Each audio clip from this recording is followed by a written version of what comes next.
Hey, what's up guys, IBW Tech here, bringing you a review of the TP-Link Archer C4000 router. This is pretty much the same router as the Archer A20, the only difference being that the Archer A20 are mainly sold in online retailers like Amazon, while the C4000 are mainly sold in physical retailers like Costco. The first thing that I like to say is that no, this is not a Wi-Fi 6 router, so if you're planning to get the most advanced router or a router that is very future-proof, then this is not the router for you. I don't really see that as a problem though, because the rest of the industry hasn't really caught up.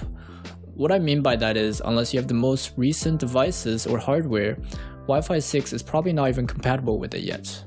The 4000 in C4000 stands for AC4000, which is the standard that router speeds are listed under. A common misconception with routers is that the higher the number behind AC, or if you have a Wi-Fi 6 router behind AX, the faster the speed will be.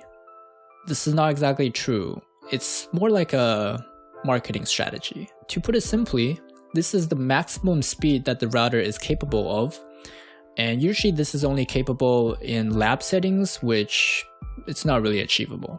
The C4000 is a tri-band router, which is typically not what you see in routers. For example, the router that Verizon gives you is actually only a dual band router. Normally, you would see a router have a 2.4 GHz and a 5 GHz Wi-Fi channel, but this has a separate 5 GHz Wi-Fi channel that you could connect to. And this is where you get the 4000 in AC4000. The 2.4 GHz channel has a maximum speed of 750 megabits per second, while each of the 5 GHz channels have a maximum speed of 1625 megabits per second. And when you add them up, you get 4000 megabits per second. A perfect analogy for this is to think of each channel as each lane on a highway, and the Wi-Fi as the traffic. If you have two lanes on a highway and there's a whole ton of traffic, once you open up a third lane, the traffic will speed up by a lot. So the more devices you use, the more a third lane, or in this case, a channel, will help increase your Wi-Fi performance. You might say, 3 different channels, that's a lot of hassle to keep track of. But this is where one of my favorite features come into play. Smart Connect allows you to merge 3 different Wi-Fi signals into one. The router will then decide which channel your device works best with and automatically selects the channel for your device. This makes things a lot simpler. With that said, the first thing I like to bring up is the C4000's processor. The processor is pretty much the brain of the router. It handles the allocation of bandwidth and communicates with different devices. The C4000 has a 1.8 GHz processor with 3 different co-processors and 512 megabits of memory. This is pretty much enough for any home. In my household, I have 6 to 7 tablets or phones, 4 or 5 more computers, Fire TV sticks, smart devices, and I have yet to have any problem. Staying with the multiple device connectivity line of thought, the C4000 utilizes MIMO, which stands for multiple user, multiple input, multiple output. Traditionally, one bandwidth channel is able to connect with one device and the rest will have to be in a queue. MIMO allows a one bandwidth channel to connect with multiple devices simultaneously. In this case, it has a 3x3 MIMO, which means that it can connect with up to 3 different devices at the same time. This router also has beamforming technology, which pretty much every other router also has, so it's not really a bonus. On the back of the device, there are 5 gigabit Ethernet ports, 1 for input and 4 for output. And with link aggression, you can double the Ethernet speed to 2 gigabit per second. There's also one 2.0 USB port and one 3.0 USB port for file transferring. On the front of the device, we have LED indicators, which is nothing special, but on the top of the device, we have 6 separate collapsible antennas, which is a lot. And now let's run some speed tests, see how this thing performs. I personally have a 300 megabit per second internet, and let's see how this router stacks up. This is right next to the router. Let's see what kind of speed we could get. That's pretty respectable. That was really high for a second. It's not bad. Now I'm in the kitchen maybe around 20-30 feet away.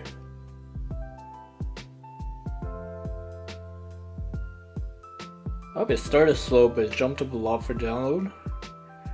And upload is crazy, it's very high. And now I'm in my studio in the basement. These numbers are still pretty good. And the upload's also crazy here. Wow. Okay, yeah, this router performed pretty well. It pretty much everywhere I took it, even in my studio in the basement, I was getting pretty good numbers. For some reason, I was getting over 300 megabits per second in upload speeds. I was getting 320 or 330. My internet's not even supposed to support that. I mean, I'll take it. I'll definitely take it. So yeah, this router is great for the average home. Even if you do have a crazy amount of devices, I think this router can handle it just fine. Now let's take a look at the software side of things. Like every other router, you can access this router through a browser. Here we have many different controls and functions. The main one I want to focus on is home care. There are 3 separate things in home care: parental control, QoS, and antivirus. Parental control allows you to control what content can be accessed by each device on the network.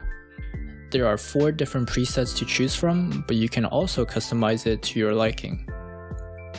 You can also control what time period and duration each device can access the network.